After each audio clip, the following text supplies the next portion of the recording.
writer, director, and producer, Edgar Wright. We also have Josh Brolin, star Coleman Domingo, and of course, our leading man, Mr. Glenn Powell.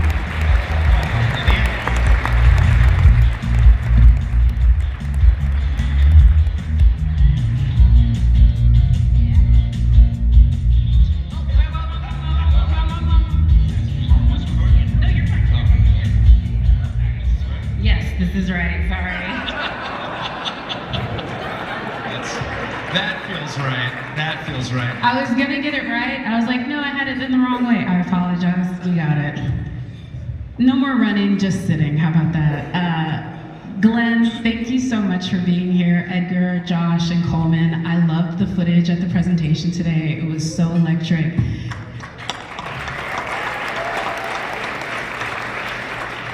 Edgar, I'm going to start with you. I'd like you to talk about when you first read The Running Man and how quickly after that you wanted to start adapting it, and then how you came to then bring it here to Paramount and now to our screens on November 7th.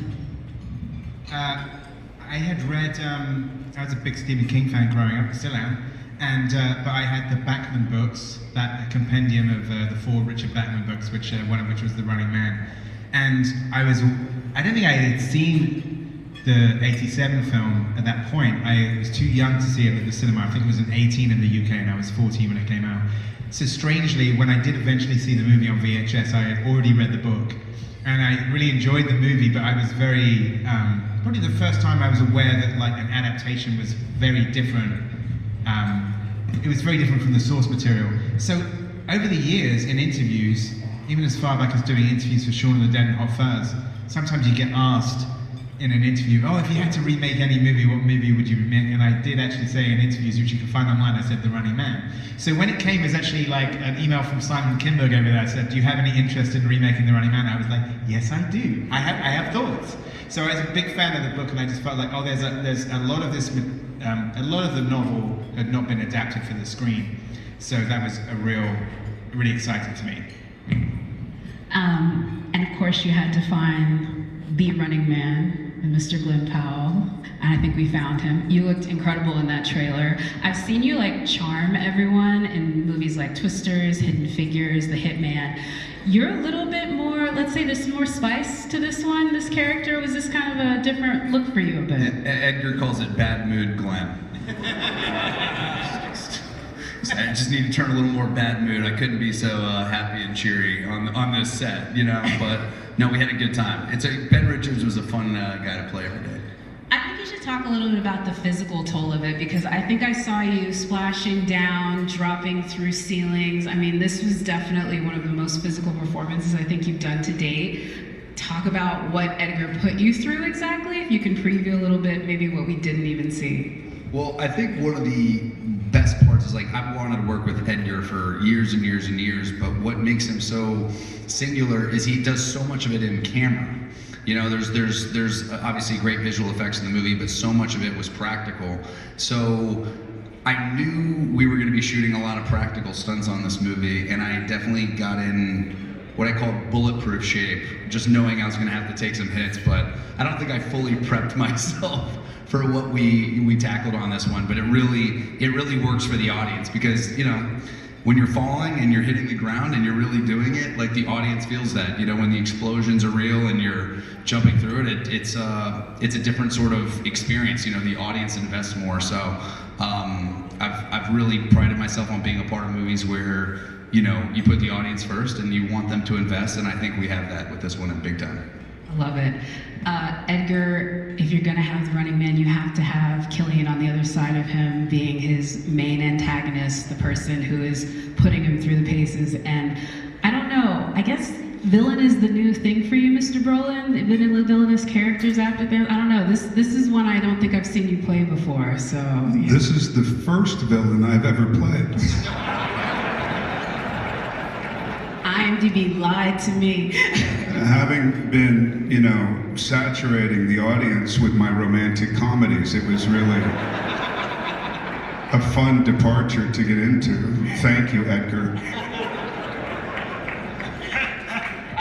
I will say that I think the key to the performance, though, and what I said is that Dan Killian doesn't think of himself as the villain of the piece. He thinks of himself as the hero of the piece. And he is, throughout it, as you'll see, incredibly charming, because he is a Machiavellian super operator. And to do that, you have to sort of be real force of personality and incredibly charming. That's why I thought of Josh.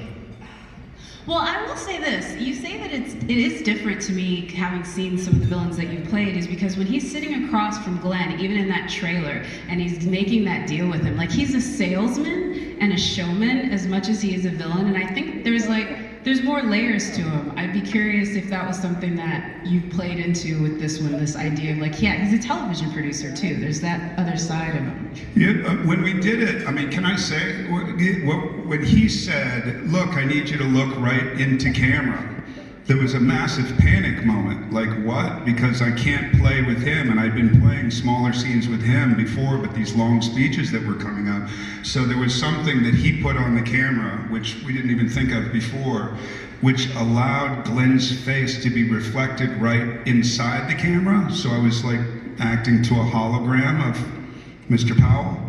And we were able to have some semblance of chemistry together, but you can't do it alone, you know? So this idea of villainry and all that, masturbatory villainry, doesn't really work when you have Glenn there, who's escalating as a movie star, and you're just getting older. And you're like, ready for this? No. It was really fun. It was really a fun banter that we had, I think. And Edgar, since you have been thinking about these characters for so long, I'd be curious if you could talk a little bit about, especially with the lead character, I'm sure you've imagined the characteristics that you wanted to kind of come through, definitely ones that we didn't see in previous versions. What were the sort of quintessential parts of Ben that you want the audience to be with as they go on this ride with him? Well, I think one of the things about the novel is that Ben Richards is a real everyman, and he's literally come in off the street to kind of, he doesn't want to go on the Running Man. He's kind of willing to go on a smaller game show to get some quick cash, and by a series of circumstances, he ends up on the big one. So he's a very reluctant, contestant, and I think it's an important thing because Glenn hadn't done anything quite like this before. I've always wanted to work with Glenn. We've been friends for a couple of years, but it was also something that's like, he's exactly the right person to do this because you haven't seen him do it before. And then you get to go on the journey with him vicariously. And Glenn is apart from one little aside, he's in every single scene of the film. So you really go, as you can kind of see from the trailer, you really go on the journey with him. And it's a very intense, subjective experience. And so it was almost like making the movie and doing the game show was like the same thing, right? And you can't have a game show without a host. As a microphone holder myself, I'm glad you're an Academy Award-winning actor because you would put us all out of work because you're like the most entertaining host ever. Like I wanted to watch that show and it's about murder. So thank you for that. But you were having fun, sir. Not that I don't love you in all those Academy-nominated dramas, I do, but you were having fun on this one. Tell us about how that was, you just get to play.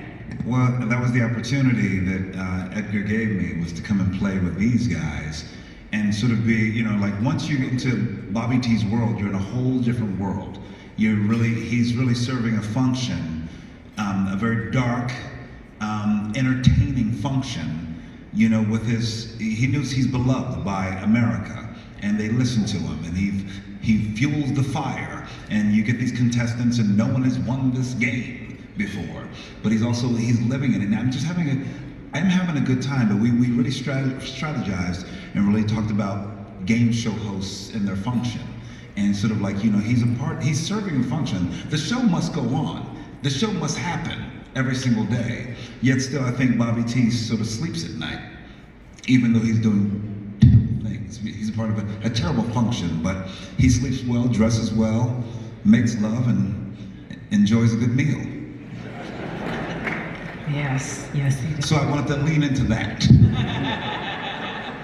Okay, Edgar, so I have read The Running Man, and Bobby is theatrical in that, but that is not what I saw on screen. So you've added a lot to this version of Bobby, I will go ahead and say. What I would say, is he the biggest maybe departure from what we saw in the book, or? I think Bobby has a bit more razzle dazzle. Am I right? I remember we talked about, you know, just even the way there's an entrance. You can see some of it in the clips, but I think he's just a bit more showmanship in that way. And also, he has a very deep and intimate relationship with the audience. And also, it switches because he has it with the contestants as well. And I know that we made sure that he always understood and tried to make the contestant understand too that it's all showbiz. This is all serving a function for an entertainment. And so it's like leaning into all the things that we see now when it comes to reality television and game shows and people willing to do anything to survive or to make a dollar to feed their family. But Bobby T's really enjoying that in an extraordinary way with a lot of style. I will say as well that Coleman, by the end of day one, had the extras in the palm of his hand. So that by the end of the week, they were chanting his character name whenever, even when we weren't filming, they would start going, Bobby T, Bobby T, every time Coleman came on stage.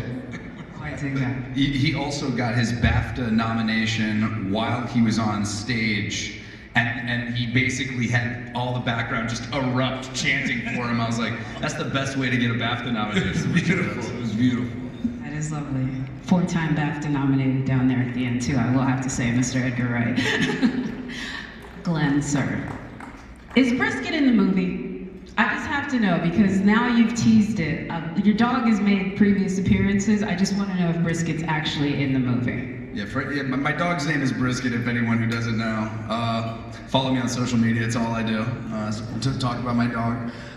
Brisket, I'm not going to give away, it's a major spoiler in the movie if I told you about Brisket, but Brisket was on set every day. He showed up right on time. Knew his lines, he was there, yeah. Stayed in shape, walks every day, yeah. Brisket was actually he was in the trailer often, and we would go to set. Coleman and I would go to set, sometimes together, sometimes apart. But you'd always see Brisket in the window, kind of give you like a nod, like good luck. Like, that's a weird dog. I will say that Brisket has not yet signed his contract. Work it out. Get the guy, he's gonna have an agent by the end of this convention, honestly. This is also a conversation about the theatrical experience and going to the theater, and I know all of you are deeply, I've seen you guys sneak into the back of your own movies and do those whole moments.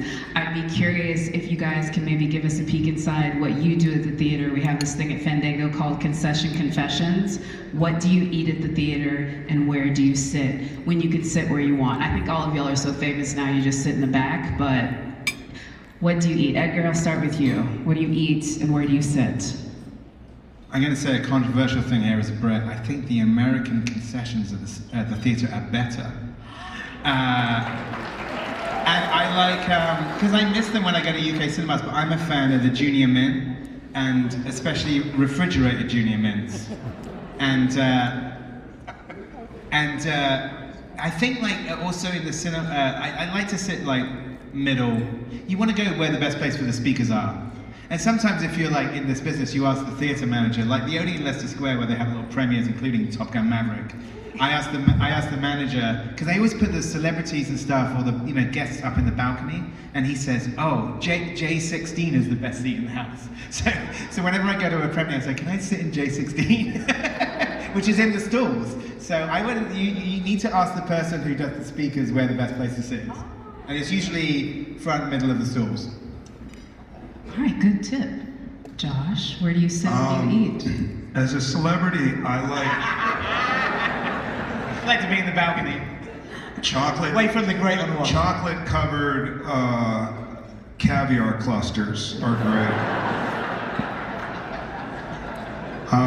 No, I love Whoppers, and I think it's the 8th row. Usually the 8th row in the middle. That's usually I love going to movie theaters though. My favorite.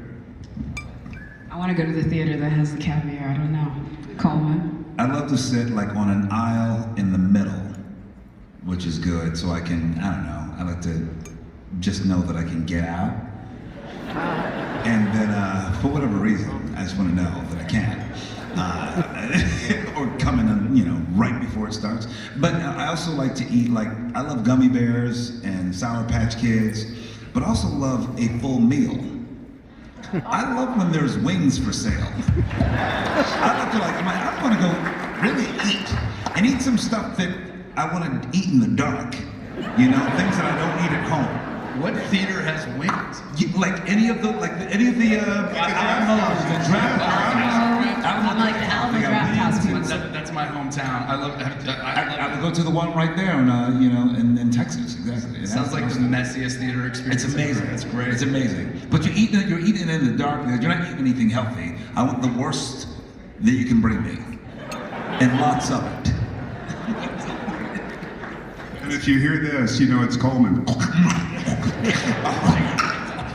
Yeah, you totally ruined the sound system. Dolby Atmos does not work on that. I like Butterfinger. Sometimes I like to. I'm not really good with placing popcorn in my mouth. I tend to throw it. So I try to usually wear hoodies that kind of catch Butterfingers are kind of brittly, so they kind of pool down here, and so does the popcorn. So then you have a second meal when you can kind of buy stuff. I love this. Sorry. I love it. Popcorn with jalapenos. I don't want to leave y'all out. That's a secret. Edgar, I want to shout out that recently, I believe on your last day on set, you actually were filming a shout out because the anniversary of Scott Pilgrim is this year. And I want to talk about this because a ton of the folks here, you manage a repository or rep theaters, and I know that you've dedicated a lot of time to whenever your films have anniversaries to, doing shout outs like that, to doing screenings and Q&As to really sort of keep it going even though they've been, 10, 15 years later. I'd love for you to talk a little bit about why you make the time for that and why you think that's such an important part of the movie-going experience right now. Well, I think it's not just anniversaries of my movies. I've programmed at other, cinemas around the world, like the New Beverly in Los Angeles, and the BFI in London, and the Pitch House Central in London, and in Toronto, and I love doing that. And I think also it's showing, older movies that people might love but have never seen on the big screen. It's such a profound experience. I know as an example, when I was editing Baby Driver, I did this whole season of Pitch House Central, and showing something like the Blues Brothers, on a Monday night with a packed house, cranked up really loud, is an amazing experience for people who've seen the movie 20 times but have never seen it on the big screen. And so, and in that way, reminding people about kind of how great it is to see something at the theater rather than at home. And listen, I'm somebody who has a massive physical media collection, but I will always go and see something on the big screen if I have the opportunity to do so. That's my first thought, to see it on the big screen and to try and, I'm not one of those Oscar voters who just watch the links. I go and watch it, I go and pay to see it, so I think as a director, you have to, there's a lot of, there's a lot of directors that I know that like to be an audience member first and foremost.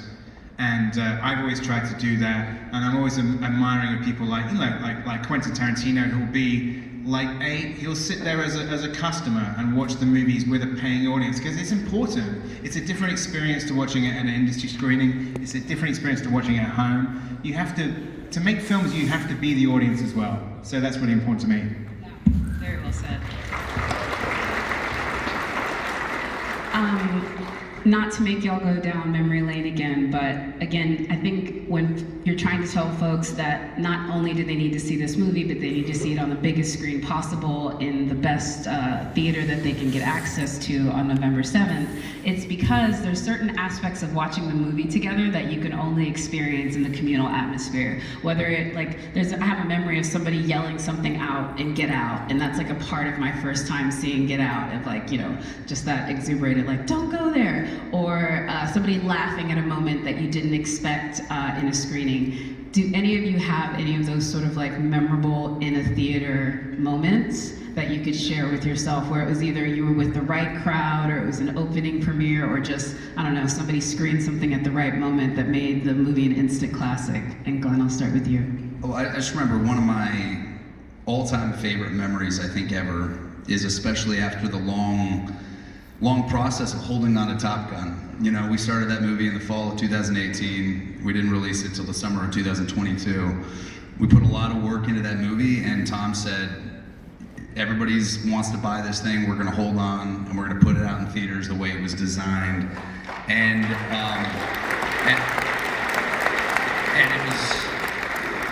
was one of those things that it was, as a young actor, it's like, it's a really hard thing to kind of go, okay, like, it's a hard thing to hold on to something that you know is so great, and to watch how Tom has really doubled down on the theatrical experience and what it means.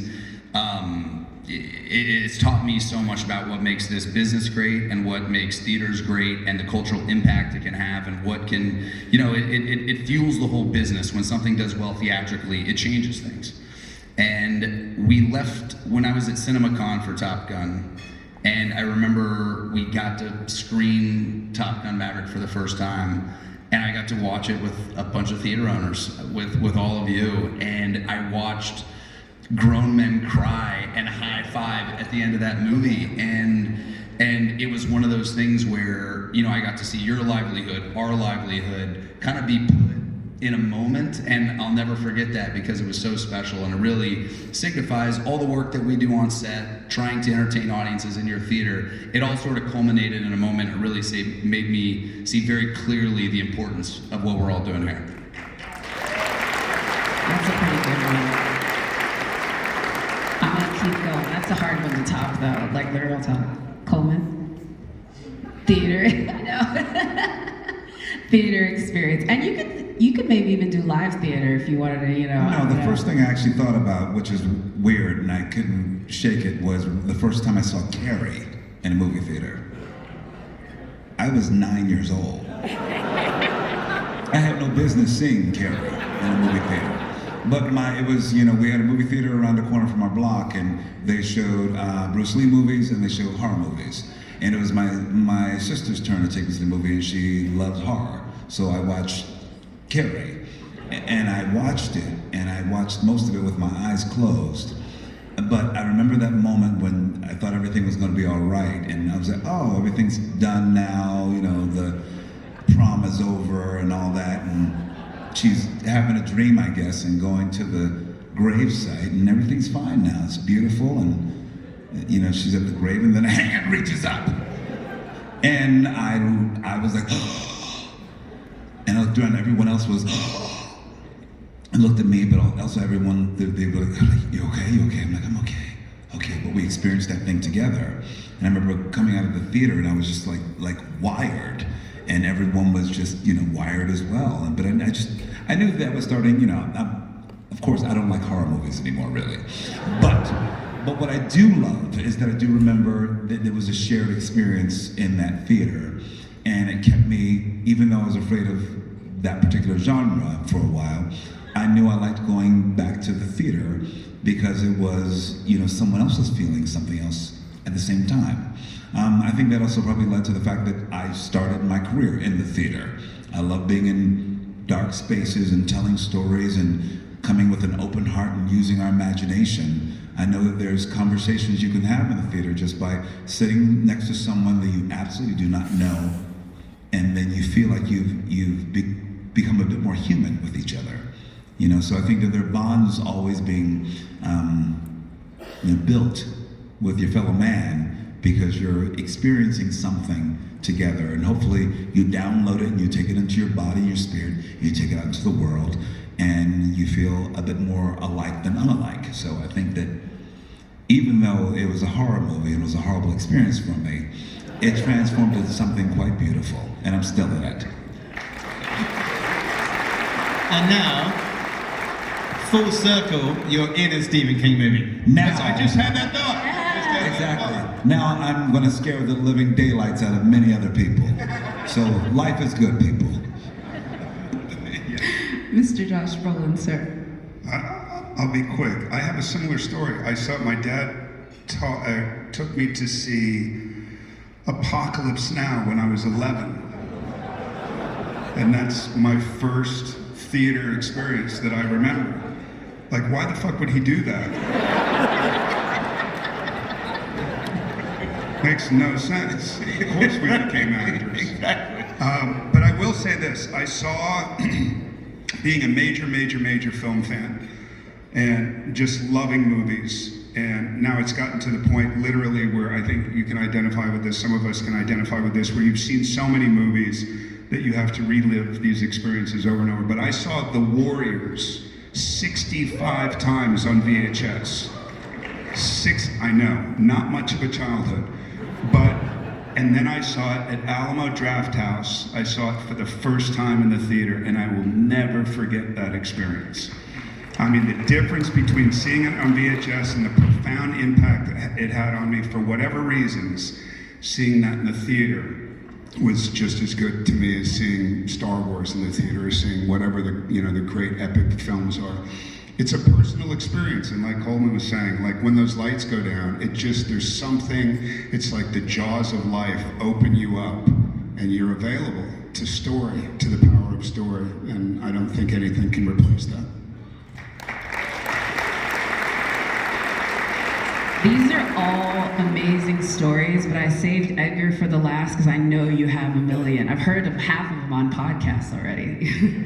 Well, I think as a filmmaker, you're always chasing that electric feeling that you had watching a film with a packed house on opening weekend. Or the first film I ever saw at the cinema when I was like 3 years old was Star Wars. But then I remember you remember that imprinted in your brain when you saw that film with a packed house, like seeing Silence of the Lambs opening weekend, or something like There's Something About Mary with a full house, or The Sixth Sense, or Jurassic Park. And I was at the Cannes screening of There Will Be Blood. No, I was at Cannes screening of No Country for Old Men with you, which was totally electric, and you could just hear a pin drop in that audience. It was amazing.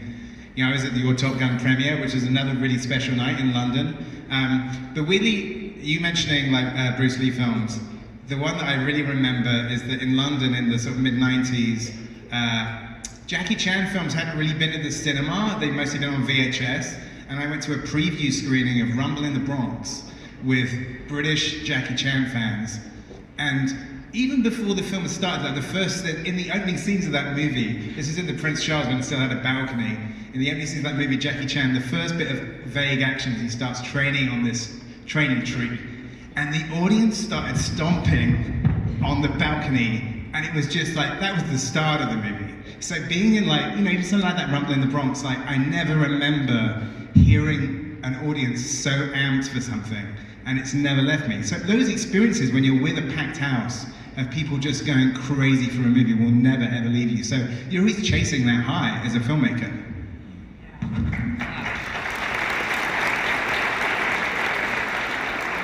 I think you're going to give us that high on, at the end of this year with The Running Man. I'm not going to lie to you, that trailer footage got me so hyped. I was like, when you flipped off the screen, I was like, yes, more of that. I want to see it. But before we get out of here, we have a few more minutes, but I'd love for you if you can tease a little bit of moments that you're excited for audiences to react to. Because I know when you're currently in the editing bay, there's things that you were thinking about when you were writing the script, there were things you were thinking about in production, that you're eventually going to get that audience experience that we all just talked about. Can you preview a little bit of which one you're most excited to see with an audience? I mean, we only finished filming less than a week ago, so I'm still having filming dreams at night. So I feel like I'm still in the movie. I mean, it was really great watching that. I mean, me and Glenn snuck back into the theater to watch it with you guys. I know, I think I got a lot of the action sequences, but I don't know if I could pick between them at the moment because it was been such a sort of a marathon shooting those scenes. Like you get a little tease of some of it in there. So I don't want to pick any favorites right now. Okay, it's all right. I'll get you a technical question then. We already talked a little bit about some of the stuff that you were doing with Josh to make sure that he could give you a great performance. I could tell that the camera work in this is really going to be next level. If you could preview a little bit about what you and your DP worked out, everything from the camera shots with Glenn and with Josh and also with Coleman, but also the way the camera is moving in this. Like the camera really does feel like you're the cameraman of reality television shoot in a lot of ways. Yeah, a lot of it, like I said, it's a very subjective experience because you're with Ben Richards the entire time. You know, from leaving the house to being on the show. You know, Glenn is in every scene, and as such, the camera work is really immersive, and you're right there. And so we had a great time figuring that stuff out, and whether it's like stuff that's like within the movie or whether it's part of the show. There's a little shot you see in the trailer of like the rover cam chasing Glenn down the hallway. So that stuff was great. I mean, I had an amazing DP in Chung Chung Hoon, who I've worked with before, and it was just, you know, it was really just a thrill to kind of be able to shoot those sequences, but shoot them in a really visceral way, that you're really up close with Glenn the entire time, as Glenn can attest. Glenn, sir, I'm kind of bringing it to you for essentially kind of the last word, because I know that you've talked very openly about how both you've modeled your career, but also have looked up to and sort of enjoyed the work of Mr. Tom Cruise, who is here today and presented everything about Mission Impossible. But I would have to say, this is the biggest demand that you've had yet, that biggest test. I think you're maybe warring him for this idea of like, if I run more in the movie, it makes the movie better. By the way, that is an article on Rotten Tomatoes where we really did break down the more that Tom Cruise runs, the higher the tomato meter score. So this one's gonna be certified fresh if we keep with that metric. But having gone through the gauntlet that is The Running Man, I'm curious what you will take from this experience and just everything that you had to go through, and how this is a really big moment in your career. I mean, you're winning the Star of the Year award here at CinemaCon. Have you taken a minute to sort of take it all in as you sort of get shot back out again with this really great big project? Well, I will say, watching that teaser with Tom Cruise downstairs was a memory I will never forget. He was so stoked after watching it, and I think what's been amazing about that relationship with Tom in particular is he's a guy that doesn't hide his excitement about what this all means. You know, the theatrical experience and working hard and investing and putting your body on the line to entertain audiences. So whenever, you know, I was cast, Tom was my first call. Not only to learn how to run, he said, film yourself running as soon as possible. You don't look as cool as you think you do.